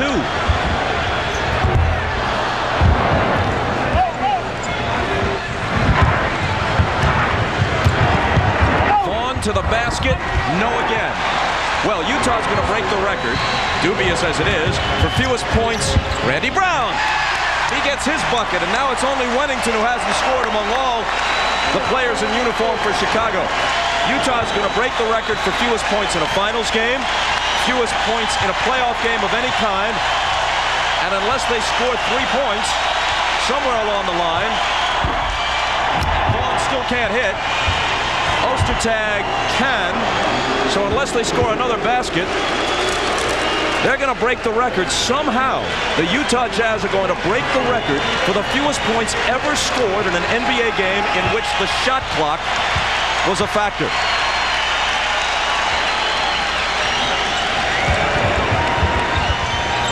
Someone got a piece of Brown's shot. Simpkins was fouled.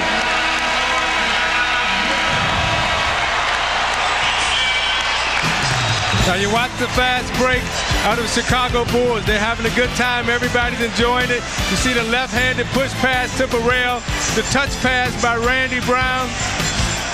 Deflected in the air, Jud Buechler, the former volleyball player, to Dickie Simpkins. And Michael says, oh my, Dickie.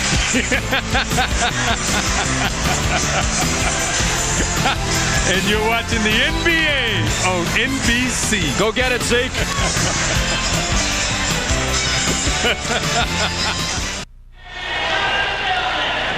With 36 seconds to play, you can see that Utah is doomed to score the fewest points ever in a playoff game, not just the finals, any playoff game.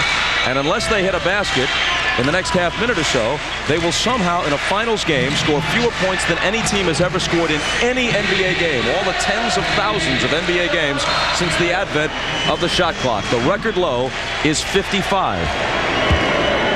The Bulls are ahead by 40, which would also represent the largest margin of victory in any NBA Finals game ever.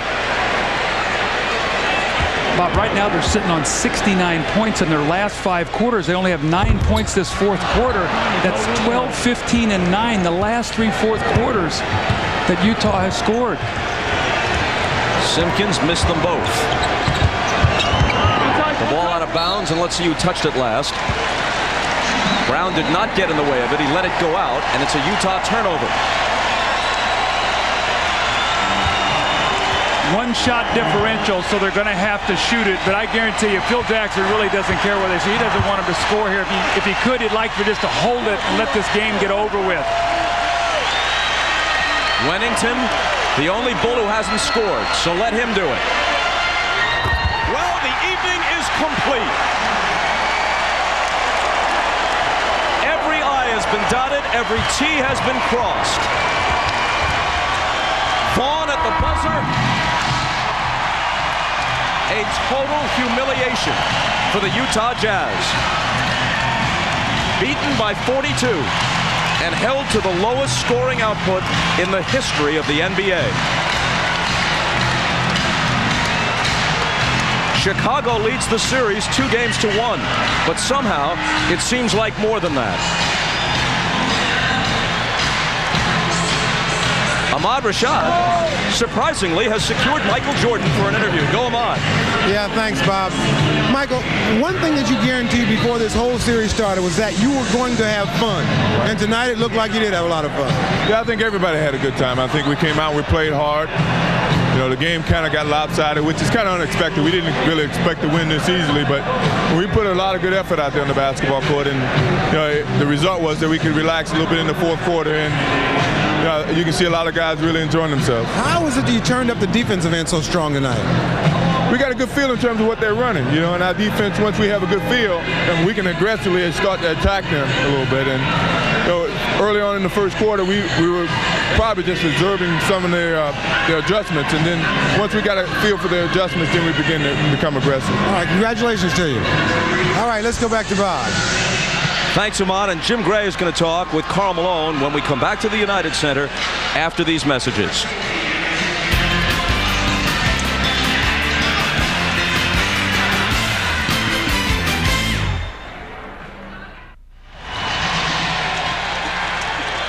Win or lose, Karl Malone always is available. And moments ago, he spoke with our Jim Gray. All right, thank you very much, Bob. Karl, this is the lowest output in the history of an NBA game. What happened to the Jazz tonight? We just didn't come ready to play. You give them a lot of credit. You know, we just got old-fashioned butt kicking, so if this don't wake us up, nothing will. You were waking up like this one time before in San Antonio. You lost by 22 in Game 3, came back and won. How mentally difficult will it be for you guys to be here in Chicago for 3 days and not be able to play the game? It shouldn't be. We should have our ass ready to play. Thank you, Karl. All right, Bob, back to you. Karl Malone mincing no words. Luckily, it's late. Most of the kids are in bed. We'll put this one to bed when we come back to the United Center after this. Just take a look at that. It tells an absolutely stunning story as the Bulls take a 2-1 lead in the series. So that brings us to the schedule for games 4 and 5, both in Chicago, each on the air Wednesday and Friday at 9 o'clock Eastern Time. If Utah can win one or both of those games, then the series will come back to the Delta Center for games 6 and 7. Now, coming up next, except for those of you on the West Coast, it's the star-studded American Film Institute salute to director Robert Wise. And for those of you who'd like to continue with the NBA Finals, interviews and post-game activities are available on CNBC immediately following these messages. For Isaiah Thomas, Doug Collins, Jim Gray, and Ahmad Rashad, I'm Bob Costas. This has been the NBA on NBC.